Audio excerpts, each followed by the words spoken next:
ओम शांति। आज 1 दिसंबर 2021 के साकार मधुर महावाक्य हैं।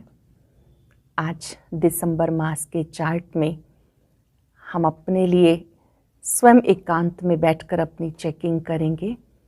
नवंबर मास में जो हमारी कमी कमज़ोरी रही उसको मिटाने के लिए दृढ़ संकल्प करेंगे। एकांत योगियों के लिए वरदान होता है। जब हम एकांत में बैठते हैं तो हम अपने आप को बहुत अच्छे से देख पाते हैं। मुख्य बातों के चार्ट के साथ एक बात ज़रूर हम ऐड करेंगे कि अब इस वर्ष का ये आखिरी मास है। इसमें हमें क्या क्या हमने इस वर्ष में सीखा वो प्रतिदिन अपनी डायरी में लिखते जाएंगे। 2021 में हमने हर दिन क्या क्या सीखा, बाबा को अपना सच्चा चार्ट देंगे। मुख्य बातों का तो चार्ट रखेंगे ही। अमृत वेला, मुरली क्लास, नुमाशाम योग, ट्रैफिक कंट्रोल, भोजन मौन में, रात्रि बाबा को चार्ट देकर सोना आदि आदि जो भी हमारा लेखन कार्य है उन सब बातों का तो चार्ट देंगे ही। लेकिन इस वर्ष में हमने विशेष क्या सीखा ये भी हम अपना चेक करते रहेंगे। आज की मधुर मुरली में बाबा बहुत मीठी सी बात समझा रहे हैं बच्चों को कि आप बाबा के बच्चे बने हो तो आप में जरा भी क्रोध नहीं होना चाहिए। क्रोध एक कांटा है। आप बाबा के पास कांटे से फूल बनने के लिए आए हो। जो भी अंदर में कांटे हैं उन्हें निकालते जाना है। बहुत बहुत मीठा बनना है। बाबा के बने तो बाबा ने आपको संगम युगी पोट में डाला है और अब चलते चलते जो विघ्न भी आते हैं वो एक दिन समाप्त हो जाएंगे। धीरज रखना है। बाबा पूछ रहे हैं बच्चों से कि जब आप बाबा के बच्चे बनते हो तो आप बाबा के सिक्के लदे बच्चे हो। सिक्के लदे बच्चे बाबा को कहते हैं, बाबा आपका बनने में कितने भी सितंब क्यों ना सहने पड़े, हम सहन करेंगे। आपको याद करते हुए सेल्फ रियलाइजेशन करेंगे। आत्मा क्या है, आत्मा का रूप कैसा है, कैसे पार्ट बजाती है। इस समय बाबा कहते हैं आप बच्चों ने इन बातों को अच्छे से जाना है।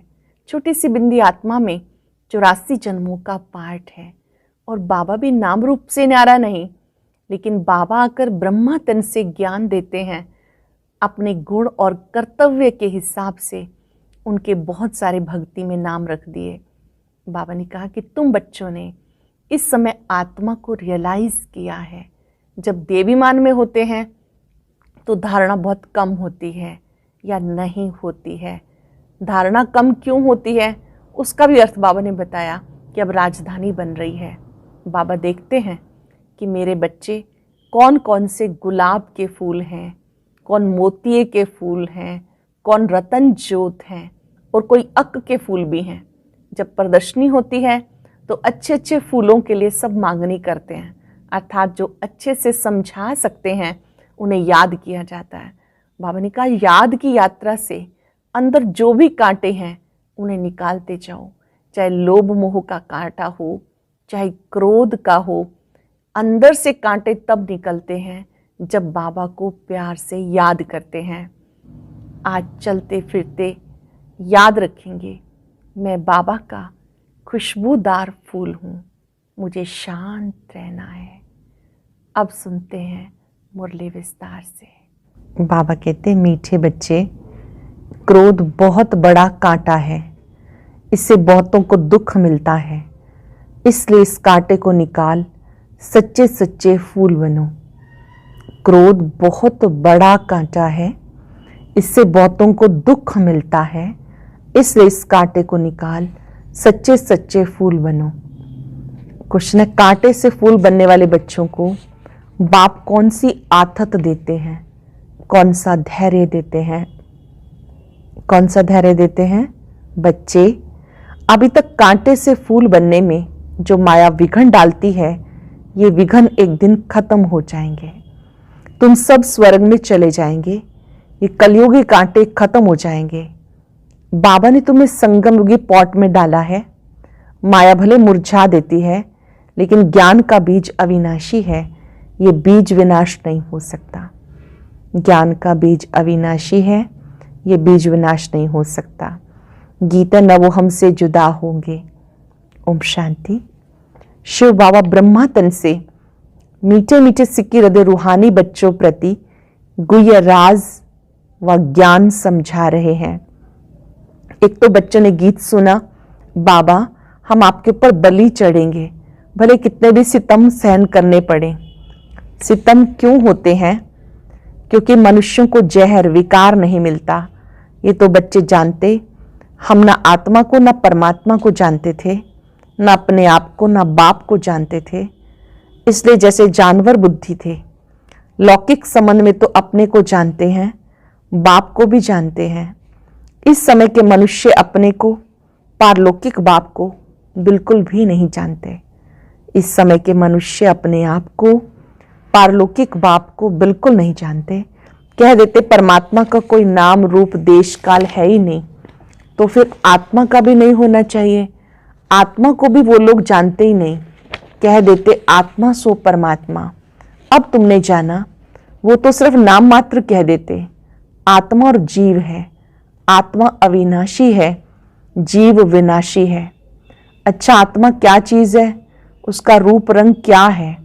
नाम तो जानते हैं कि आत्मा है, परंतु वो कैसी है, क्या करती है, कैसे कैसे पार्ट बजाती है, कितना समय पार्ट बजाती है, इस आत्मा की नॉलेज का कोई वर्णन कर ना सके। अब तुम जानते हो आत्मा छोटा सा स्टार है।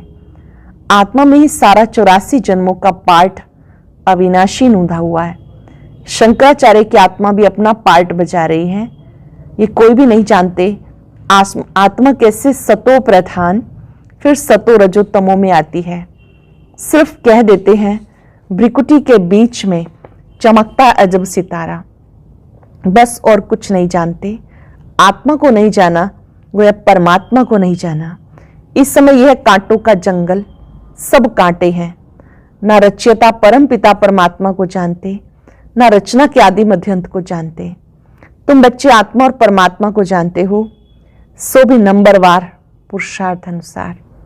आत्मा और परमात्मा को जानते हो, सो भी नंबरवार पुरुषार्थ अनुसार। बहुत बच्चे हैं जो यथार्थ रीति नहीं जानते। देवाभिमान में रहने के कारण पूरी धारणा नहीं होती। नंबरवार तो है ना। पूछते हैं बाबा ऐसे क्यों? बाबा कहते बच्चे, ये राजधानी स्थापन हो रही है, इसमें सब प्रकार के जरूर चाहिए। पत्थर बुद्धि हो तब तो कम से कम पद पाएं। अगर खुद जानते हो तो औरों को भी समझाएं। तुम कहेंगे आगे चलकर समझाने लग पड़ेंगे, परंतु ऐसे भी कोई चाहिए, तभी तो कम पद मिलेगा ना। कहाँ राजा कहाँ प्रजा, कितना फर्क है। यहाँ तो राजा प्रजा सबको दुख है। सतयुग में न राजा को दुख न प्रजा को, परंतु मर्तबे में फर्क है। पूरी धारणा न होने के कारण किसी को समझा नहीं सकते। फिर कोई ना कोई कांटा लगता रहेगा, कभी लोभ का कभी मोह का। भूतों की प्रवेशता होती रहेगी। ये भी होना है जरूर। तुम हो प्रजापिता ब्रह्मा कुमार कुमारियां। प्रजापिता का बाप कौन? शिव बाबा। बाकी शिव का बाप कोई होता नहीं। ये ब्रह्मा विष्णु शंकर भी शिव की रचना है। तो सब हो गई आत्माएं। परम पिता परमात्मा एक है। ब्रह्मा विष्णु शंकर अथवा लक्ष्मी नारायण आदि कोई भी मनुष्य आत्मा से कभी गति सदगति का वर्षा नहीं मिल सकता। ब्रह्मा विष्णु शंकर से, श्री लक्ष्मी श्री नारायण से या किसी भी मनुष्य आत्मा से कभी गति सदगति का वर्षा नहीं मिल सकता। मनुष्य न आत्मा को यथार्थ जानते हैं न परमात्मा को जानते हैं। एक परम पिता परमात्मा ही आत्मा का रियलाइजेशन करा सकते हैं। ज्ञान से सदगति होती है। ज्ञान तो एक बाप ही देते हैं। कोई कोई बच्चे फिर यज्ञ की स्थूल सेवा बहुत करते हैं। इस सब्जेक्ट से मार्क्स मिलती हैं। अब तुम बच्चों को बाप अमर कथा, तिजरी की कथा सुनाते हैं। अभी बाबा हम सबको क्या सुना रहे हैं? अमर कथा, तिजरी की कथा। ये वास्तव में कथा नहीं, ये है रूहानी ज्ञान, अपने को और बाप को जानना। वह तो कह देते जैसे पानी से बुदबुदा निकलता फिर समा जाता। हम ब्रह्म से पैदा हो जाए फिर ब्रह्म में लीन हो जाते हैं या ब्रह्म ही बन जाते हैं। और कोई रचना और रचता का ज्ञान है ही नहीं। ज्ञान बाप ही आकर समझाते हैं। इनका नाम है शिव। फिर उनको कोई रुद्र भी कहते, कोई पाप कटेश्वर भी कहते हैं। शिव बाबा को कोई रुद्र कहते, कोई पाप कटेश्वर भी कहते। अनेक नाम रख पूजा की सामग्री बढ़ा दी है। जो भी परमात्मा ने कर्तव्य किया है उस पर भिन्न भिन्न नाम रख बहुत मंदिर बना दिए। जो जो कर्तव्य किए उसी पर ही बहुत सारे फिर नाम रख दिए, मंदिर बना दिए। बाबा कहते यह कांटों का जंगल, यह कांटों की दुनिया, विषय सागर, ये भी सबसे लिखवाया जाता। ईश्वर सर्वव्यापी नहीं। बाबा आकर भारत को स्वर्ग बनाते तो सारी दुनिया स्वर्ग बन जाती है। ये भी किसकी बुद्धि में नहीं आता। शास्त्र सब है भक्ति मार्ग के, बाकी हर एक को अपने अपने काम का ज्ञान है। बाड़े को, कारपेंटर को उसका ज्ञान है, डॉक्टर को डॉक्टरी का ज्ञान है, और ये है रूहानी ज्ञान जो एक परम पिता परमात्मा आकर देते हैं। मनुष्यों को ये पता ही नहीं कि परमात्मा किसको कहा जाता। गीता में श्री कृष्ण का नाम डाल दिया। मुख्य बात है ये, माई बाप को खंडन कर दिया तो बाकी सब शास्त्र झूठे हो गए। झूठे पत्थरों की भी खानियां होती हैं, ये भी जैसे झूठे पत्थर हैं। पारस बुद्धि वाले रहते हैं पारसपुरी सतयुग में, ये तो है नर्क। बुलाते हैं पतित पावन आओ तो जरूर पतित हैं। नर्क और स्वर्ग दोनों भारत में ही हैं। कोई मरते हैं तो कहते स्वर्ग गया, ये बुद्धि में नहीं आता। स्वर्ग तो सतयुग को कहा जाता। परमात्मा स्वर्ग की स्थापना करते हैं, ना कि नरक की। रावण राज्य कब से शुरू होता किसी को पता नहीं। भले शास्त्र बहुत पढ़ते हैं, ब्रह्मचर्य में रहते हैं, परंतु पैदा तो विकार से होते हैं। साधु सन्यासी भी साधना करते हैं, बाप से मुक्ति मांगते हैं, क्योंकि छीछी दुनिया में रहना नहीं चाहते। अब बाबा कहते पहले आत्मा को जानो, कैसे जन्म पुनर्जन्म में आते हैं, कैसे सच्चे सोने में खाद पड़ती है, कैसे 84 जन्मों का पार्ट बजाती है। सबसे जास्ती पार्ट तुम्हारा है। जो देवी देवता थे वही 84 जन्म लेते हैं। जो देवकुल की आत्माएं हैं वही 84 जन्म लेती हैं। लक्ष्मी नारायण ने राज्य किया, फिर कहाँ गए? उनकी आत्मा ने जरूर जन्म तो लिया होगा, अब वो कहाँ है कोई जानता नहीं। क्रिश्चियन लोग जानते हैं क्राइस्ट इस समय बैगरी पार्ट में होगा। तुम तो अच्छी रीति जानते हो लक्ष्मी नारायण जो स्वर्ग के मालिक थे उन्होंने ही पुनर्जन्म ले 84 जन्म लिए। धीरे धीरे वो आत्माएं जन्म पुनर्जन्म लेते नीचे आ गई। सभी आत्माएं 84 जन्म नहीं लेंगी, ये भी ज्ञान बुद्धि में धारण करने का है। योग में रहने के सिवाय कांटों से फूल नहीं बन सकते। आत्मा जो कांटा बन गई, दुखदाई बन गई, बिना बाबा की याद के सुखदाई नहीं बन सकते। योग से ही विक्रम विनाश होंगे और सतो प्रधान फूल बनेंगे। जब तक यहाँ है तब तक कुछ ना कुछ कांटे का अंश रहता। फूल बन गए फिर तुम यहाँ रह नहीं सकेंगे। फूलों का बगीचा सतयुग को कहा जाता। अब तुम कांटों के जंगल अथवा रावण के राज्य में हो। सब कांटे ही कांटे हैं। जो बहुत कांटों को फूल बनाते हैं उन्हें कहते हैं सच्चा खुशबूदार फूल। जो कांटों को फूल बनाते हैं उसको ही सच्चा खुशबूदार फूल कहेंगे। एक फूल होता है किंग ऑफ फ्लावर, सफेद होता है, टेबल पर रखा जाता है, फिर खिलता रहता है, खुशबू बढ़ती रहती है। ऐसा फूल कोई होता नहीं। अब किंग फूल है तो क्वीन भी चाहिए। रात की रानी, गुलाब, मोतिया आदि कितने अच्छे अच्छे फूल हैं। फ्लावर शो दिखाते हैं, फूलों की भी प्रदर्शनी लगती है, वहां सब अच्छे अच्छे फूल ले आते हैं। जो अच्छे अच्छे फूल लाते हैं उनको इनाम मिलता है। तुम भी फूलों का बगीचा बनाते हो, शिव पर फूल चढ़ाते, उसमें रतन ज्योत अक के फूल भी चढ़ाते। बाबा ने समझाया मैं यहाँ तुम बच्चों को फूल बनाने का पार्ट बचाता हूँ। मैं यहाँ तुम बच्चों को फूल बनाने का पार्ट बचाता हूँ। मैं जानता हूँ कौन गुलाब के फूल हैं, कौन मोतिया हैं, कौन रतन ज्योत हैं और कौन अक हैं। सबसे छीछी होता है अक, उसकी चलन ही कांटों मिसल होती है। कोई कोई बहुत तीखे कांटे हैं। क्रोध भी एक कांटा है, बहुतों को दुख देता है। क्रोध भी एक कांटा है, बहुतों को दुख देता है। अब तुम कांटों की दुनिया से किनारे में हो, संगम पर कांटों से फूल बन रहे हो। जैसे माली कांटों को निकाल फूलों को अलग पॉट में रख देता है, तुमको भी बाबा ने अलग कर दिया। तुम संगम पर हो, तुम्हारी मरम्मत होती रहती है, फिर भी माया कांटा बना देती।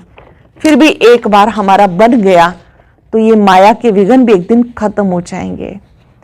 बाबा के बन गए, ये भी बहुत सुंदर बात। बाबा कहते ये माया के विघ्न एक दिन खत्म हो जाएंगे, फिर ये जो पॉट में लगे हुए फूल हैं वो सब स्वर्ग में चले जाएंगे। कलयुगी कांटे सब भस्म हो जाएंगे। तुम कितने थोड़े फूल हो, तुम्हें संगम युगी पॉट में डाला है, बीज बोया हुआ है। माया का तूफान लगता तो मुरझा देते, फिर भी अविनाशी ज्ञान का बीज एक बार डाला तो कभी विनाश नहीं होता। बाबा बैठ बच्चों को समझाते, तुम बच्चों को बहुत बहुत निडर बनना है।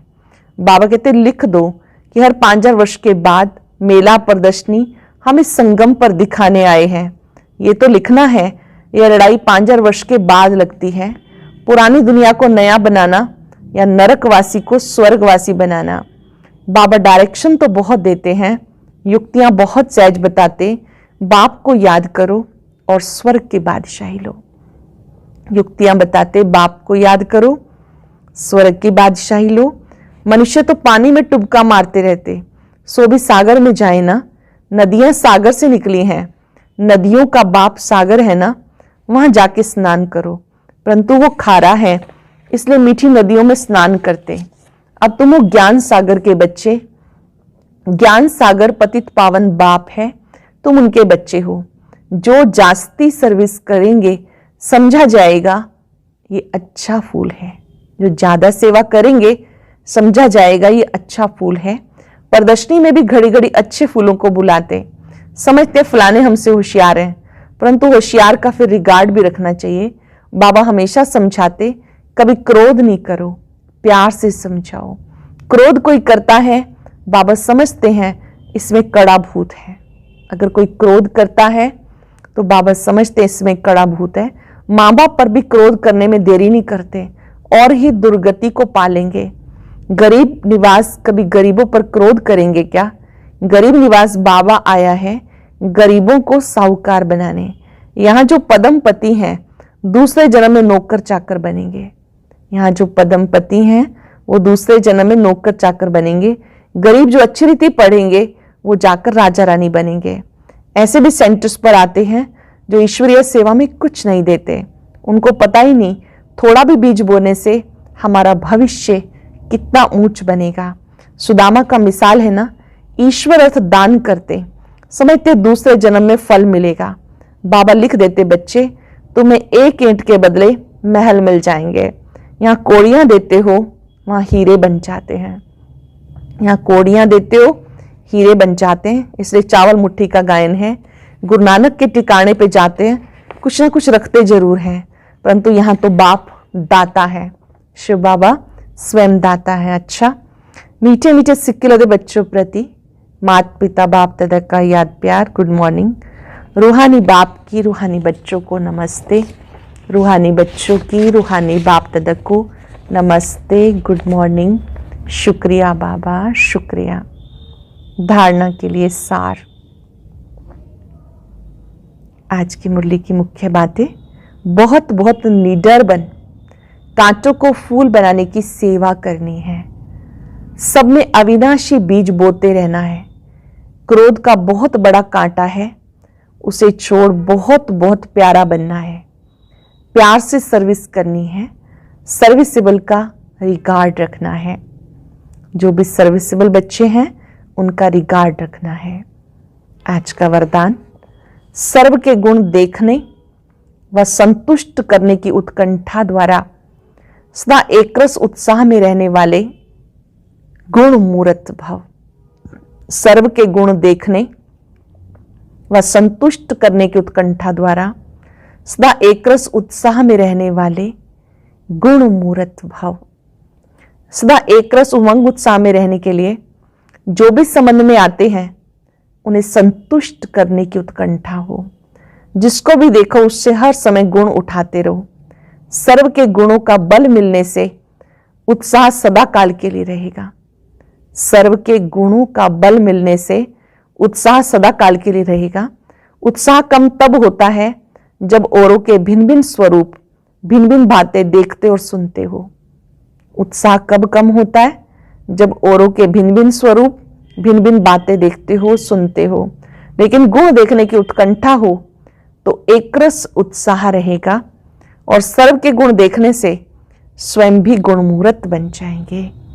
सबके गुण देखने से बहुत बड़ी प्राप्ति, आप स्वयं भी गुणमूर्त बन जाएंगे। स्लोगन है, बेहद के वैराग वृत्ति का फाउंडेशन मजबूत हो तो सेकंड में अशरीरी बनना सहज है। बेहद के वैराग वृत्ति का फाउंडेशन मजबूत हो तो सेकंड में अशरीरी बनना सहज है। आज हम अभ्यास करेंगे, उमंग उत्साह में रहने वाली मैं गुणमूर्त आत्मा हूं। और अब यह एक बहुत अच्छी वीडियो भी जरूर देखें।